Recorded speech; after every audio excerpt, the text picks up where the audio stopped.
చేసుకోవచ్చు అన్నమాట.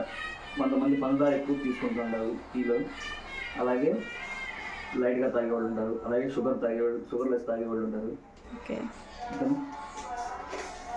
ఒక కప్ అంటే మనకి ఈచ్ 80 to 90 ml వస్తుంది. అంటే నేను ఇద్దరు ప్రిపేర్ చేశాను కాబట్టి 2 స్పూన్లు పంచదార వేస్తున్నాను.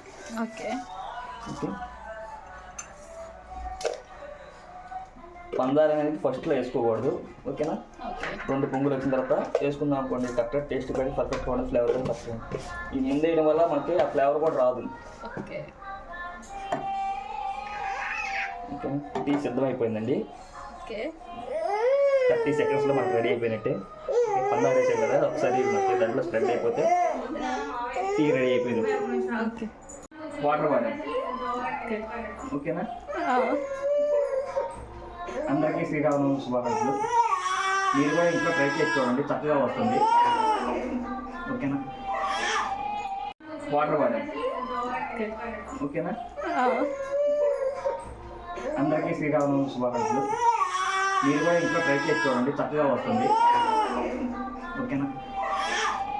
చేసుకోవచ్చు అన్నమాట. కొంతమంది పంచదార ఎక్కువ తీసుకుంటుంటారు టీలో, అలాగే లైట్గా తాగేవాళ్ళు ఉంటారు, అలాగే షుగర్ లెస్ తాగేవాళ్ళు ఉంటారు. ఒక కప్ అంటే మనకి ఈచ్ 80 to 90 ml వస్తుంది. అంటే నేను ఇద్దరు ప్రిపేర్ చేశాను కాబట్టి 2 స్పూన్లు పంచదార వేస్తున్నాను.